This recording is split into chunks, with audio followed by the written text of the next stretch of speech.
I'm on a daily chart here, and we're talking about the rotation zone for entries and stops.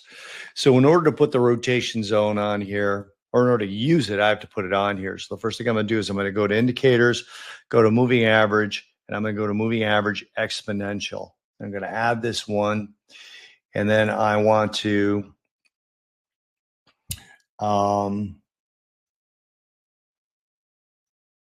sorry, guys, I meant to do this ahead of time, but if anybody remembers how to, there we go. All right, so I want to change this one. I'm going to change, so we use the 8 and the 21 exponential. So I'm going to go ahead and change this to a 21, and then I'm going to add a second one in here. And just forgive me if there's a better way to do it. This to me is the easiest way. And I'm going to go ahead and make this a different color. Let's make it a red. I like my reds. And then I want to make this the 8. So the 8 and the 21 is the rotation zone. See if there's a way to thicken this line. I'd like to do it without taking too much of your time. Yeah, the line weight. I'm going to go with 3 on the red one. All right, this way it shows up in the middle of these candle bodies a little bit better, which are obviously also red. So, sorry about that. So I now have a full rotation zone up here, okay? And that's really what I'm trying to get. Zoom this a little bit. All right, so I've got a rotation zone up here. In addition, I always want to put the 50-day exponential on here when I'm looking for entries. And we'll look at a couple of other names, but that's also going to be an exponential. Why? Because it tested out better. That is simply the reason. A 50-day exponential tests out better than a 50-day simple does when you go back and look at the data. And we looked at quite a bit of it. Okay, let's do this on a 2 or a 3. Let's go a 3. All right, so now we've got the basics of the rotation zone on here. Something went wrong. That's still an 8. Oh, I changed the wrong one. Okay, that's okay. Change this back to a 21 and leave it blue. All right, so now I've got the basics of the rotation zone on here. The red is the 8 exponential moving average. The blue is the 21-day exponential. Now I'm going to call it a 21 period and an 8 period because if you're looking at a 60-minute chart, it should be a 60 period. Okay, 8 period, 8 60-minute period moving average, and a 21 60-minute period moving average, and so on. Okay, so this is a daily chart.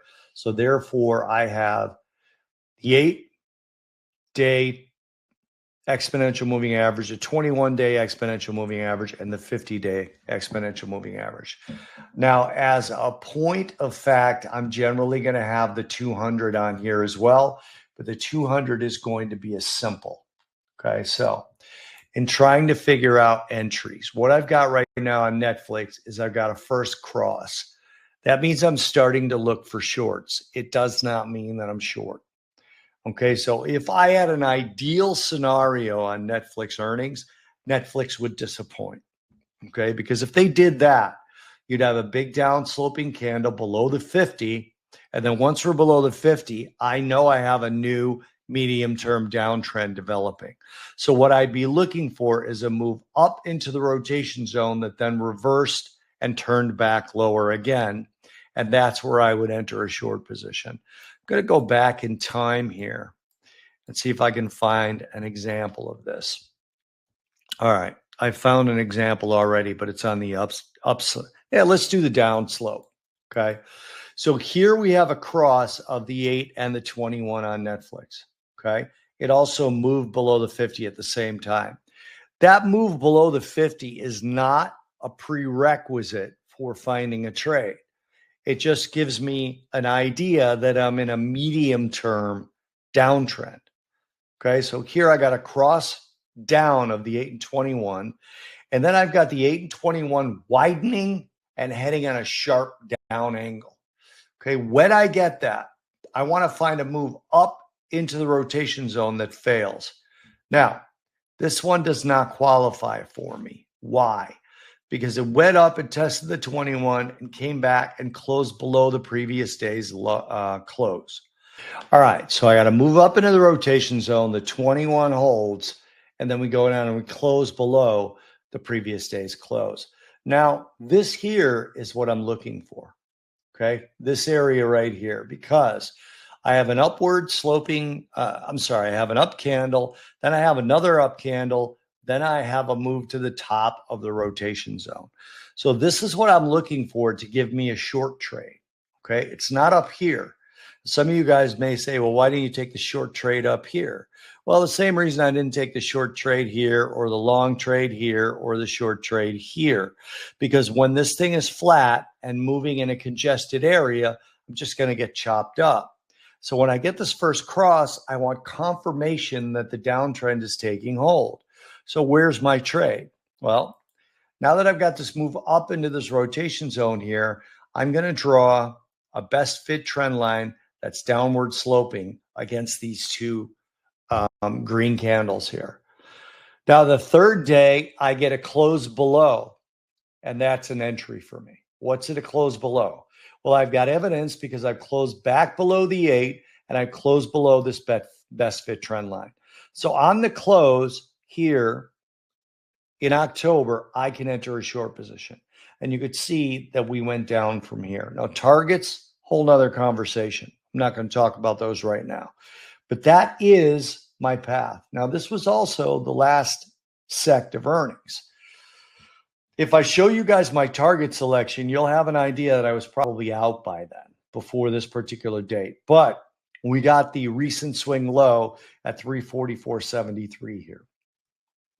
Now, here we got to cross up, okay?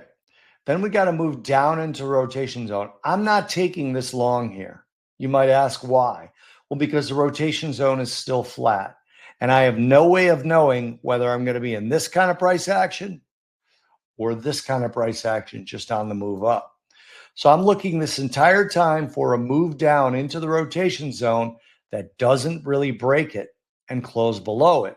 Now here I've got to move into the rotation zone so I can draw my best fit line looking for a long trade, okay? But prior to getting a break of that best fit line, the rotation zone flattens out. I get a couple of closes. So now this is gone. It's not a trade for me. So that's the separation of trades, okay? I can go back in time and find some others on this Netflix chart. Here's a good long trade. I get a first cross here. We have what's called 8 pushing the price, which is one of my favorite things to see. The 8 is actually holding up. Now here we get a clear move into the rotation zone, yet there's no close below it, right? So I'm going to go ahead and draw this best fit trend line. And then when I get this close above the trend line, which is all the way up here, okay, that's a long signal for me for Netflix. All right. The first cross, first test is the strongest signal. Okay. The first cross, first test is the strongest signal. All right. Now you might say to me, well, what did we have right here? Okay. Well, we had a test of the rotation zone. All right. So I would draw a best fit trend line on an angle up here. Okay. Just kind of in this area. I don't get a close below it until down here. So is that a short signal? Well, this is where a little bit of the art comes in. I'm going to say on a straight technical basis, yes, it is. But as you get to know the rotation zone, you'll see that it kind of flattened out here. It was no longer on an angle. That's not really the case here. Okay. It started to turn, but didn't flatten out like this one did. If I draw horizontal lines, you see a pretty long flat area here before we get this close. Now, by the time we've gotten this close, the 8 is starting to turn up. You could see it in the body of the green candle there. So that is not an entry for me. This is art versus science. All right. So that's sort of the gist of entries on the rotation zone. The first cross is the best, but you can do multiples. So down here, I had a first cross rotation zone, and I had a really ideal scenario because not only are the 8 exponential and the 21 exponential crossing, but the 50 crossed through them as well.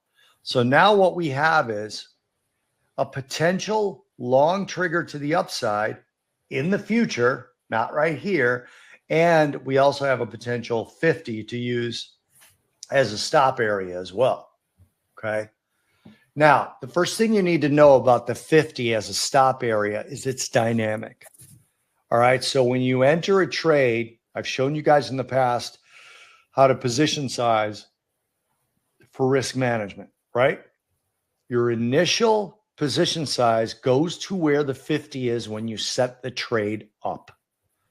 Okay. So keep that in mind as I continue to speak here. What I've got here is a first cross up. That means I'm going to be looking for longs.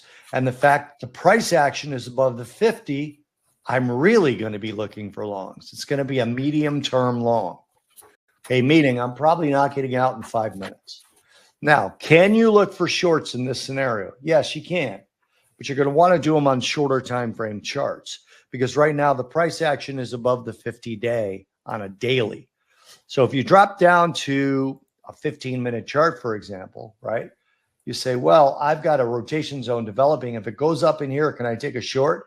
Yes, but you don't want to take a short whose target is below the daily 50 because you're going to have a hard time getting it. That's if you're in the price action here.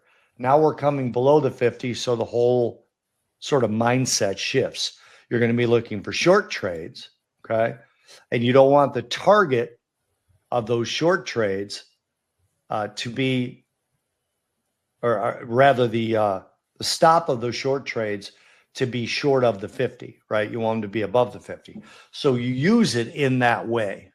If you're in a situation now where it looks like we're going to be core short Netflix and you want to put on a long on the 5-minute chart, just make sure your target doesn't need you to break the daily 50. Okay. Does that make sense? Because I kind of flubbed it there for a second. All right. If you want to put on a long trade in Netflix on a short-term chart, but we're in a longer-term shift to a short theme for Netflix, you do not want your long trades target to be above the daily 50 because you're going to have a hard time getting through it. Okay. That's basically in a nutshell what I'm trying to say.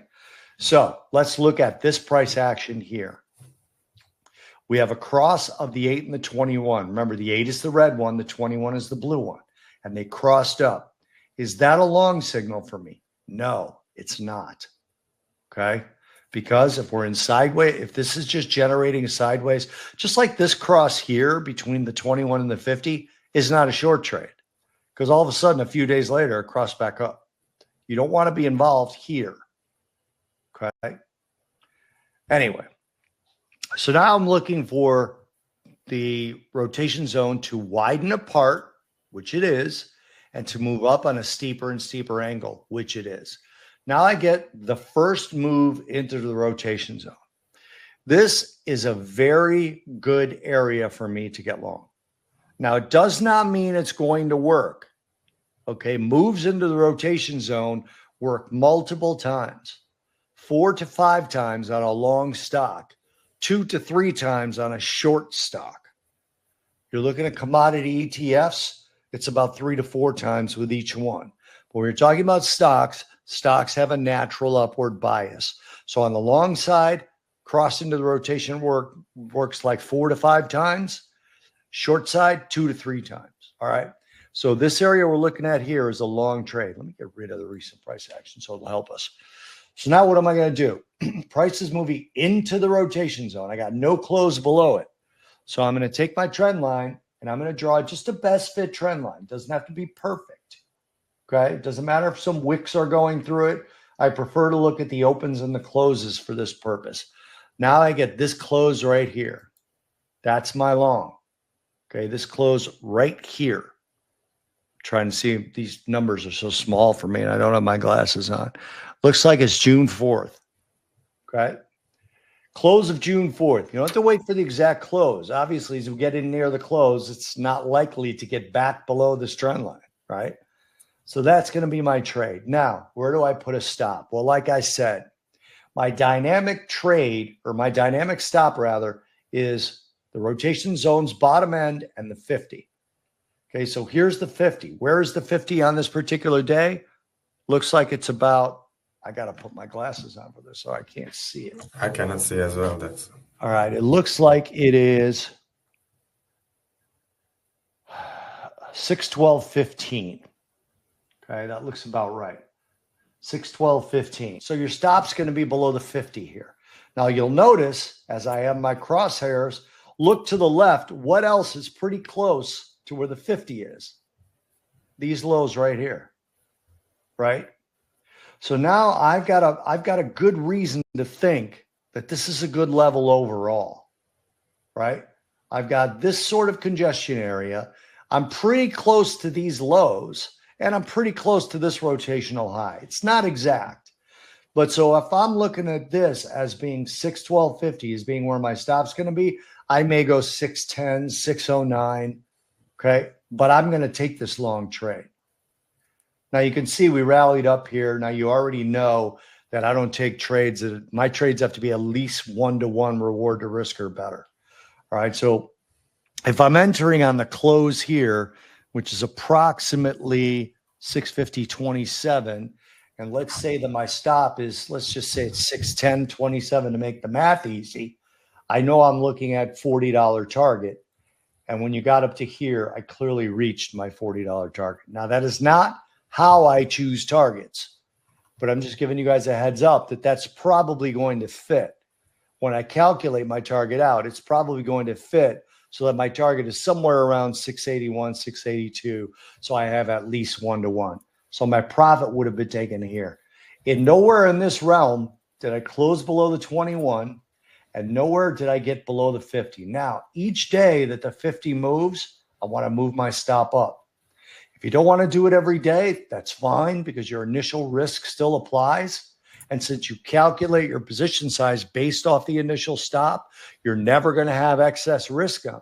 But if you're one of those people that wants to just continue to reduce risk, you could move it up along the 50.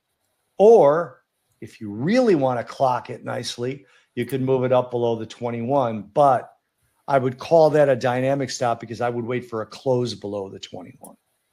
Now, if you notice here, the first close below the 21 we got also breached the 50. So you might have gotten stopped out on one of these 2 days anyway, waiting for this close below the 21, but you would have gotten stopped out at a very small loss versus this close right here if you didn't reach your target in this area.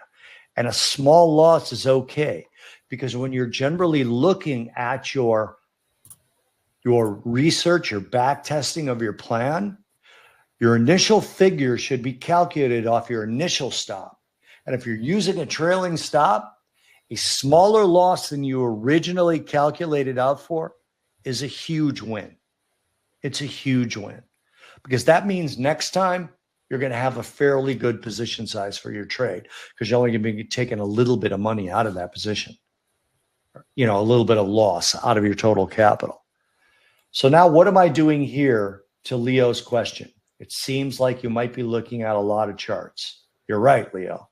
But what I see is happening right now is I've got a rotation zone forming below the 50. So what does that mean? That means I need to look at Netflix tomorrow morning and the next day and the next day. Let me put up a random chart here. Ford. Let's put up Ford. All right, I'm disconnected, it looks like. Okay, here we go, Ford. See this chart? I don't need to look at this. It's probably on my watch list, okay? But I don't need to look at it. Just go, Ford, Bah, I got nothing. Let's see, GM. Yeah, nothing here either. Let's go. I don't know, guys. Pick a stock. It doesn't really matter. Let's go Facebook, Meta. They changed their symbol, right? Okay, so Meta, I've got a downward cross, and it's below the 50. So I'm looking here. So now tomorrow morning, I'm going to prioritize Netflix and Meta. Let's go to Caterpillar.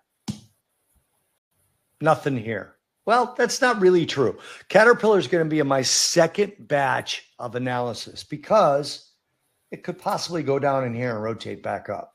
I have a first cross way down here, and I have the price action getting above the 50. So I've got the potential for a long trade on Caterpillar. Okay, let's look at GLD, which is gold. Yeah, nothing in gold. Okay. So, and so forth. So, yes, I have to look at a lot of charts, Leo, but I don't have to deeply analyze every single one of them because at a glance, I could tell if I'm looking for a setup. For example, this is GLD, right? Right here, I would have had a trade right in this area here. Okay, because I got a first cross and I'm looking, I'm like, yeah, I don't really have to look at it. Whoa, got some downward movement. Got some downward movement on March 4th. So I'm going to look at it on the 5th. Actually, it was March 12th. So I'm going to look at it on the 13th. I'm going to look at it on the 14th, 15th, 16th. Now we're starting to get in there. Okay, the weekend has come. This is the 19th now. I can draw this best fit. Now, it didn't quite get in there, right? But I've got enough of a downtrend here to draw a best fit trend line right here and then go, okay, that's good. I can do that. Long trade, stop below the 50, rally. So, yes, I have to look at a lot of charts, but a lot of the charts are like this. They're just quick because there's nothing happening. Now, this does a couple of things. Okay, guys? It allows you to cover more ground. A lot of traders say things like, well, you know, I only trade Apple, or I only trade Microsoft, or I only trade NVIDIA. Good luck, man, because those things can be in all kinds of crazy moves and then just go quiet. And then you got nothing. With this kind of a practice where you have a defined entry or a way to find a defined entry, you could look at 25, 30 charts, and maybe you got 4 charts that have a probable entry, and 3 of them are tomorrow, and 2 might happen on Monday of next week. I was actually going to ask you, Bob, you prefer only large caps or small caps when you're trading, or if the rotation zones are being violated by stock, then I prefer large caps. And the reason I prefer large caps, and I'm talking about tech, everything, and the reason I prefer those is because there's more volume, more data, moves are more reliable. Now, if you want to look at small caps, I talked about how to find that. Go to some really high performing small caps funds. All right, this is the best way to find small caps. Promise you, you won't have a better way. Go to some really high performing small cap funds. Find the link to their holdings and go down to their lowest holdings and start analyzing those. Don't go into what they have a 20% of their fund in, or 15% of their fund in, or 30% of their fund in. Go look for things where they have 1%, 2%, 3%, because they're just starting to look at those. And then you can find some movers if that's what you want to do. My preference is large cap because the price action and the fundamentals are battle tested, for lack of a better phrase. Does that make sense? Yeah, definitely. Thank you for that, Bob. Now, Ben just said, do you look at any other time frames when looking for setups? I do. I look at a 4-hour and I look at an hourly. But usually that's just to fine tune an entry for me. Okay. The bulk of my analysis is done on a daily, Ben. I recommend you use intervals of 3 to 4, or if not possible, 2 to 3. So in other words, if you're looking at a 15-minute chart, you should be looking at a 30 and a 60.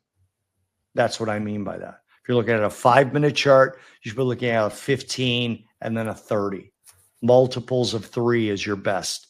Why does that work? Because that's what tested out really well. I don't have any other reason for that. I don't know why. Must be a Fibonacci type of a human nature thing. So for me, the closest thing, I'm not going to look at a 3-hour chart. So I go, because they're just not very widely viewed. So I'm going to look at a daily, an hourly, and a 60-minute. Gotcha. Thank you. Thank you so much, Bob. I'm sorry, a daily, a 4-hour, and a 60-minute. My bad.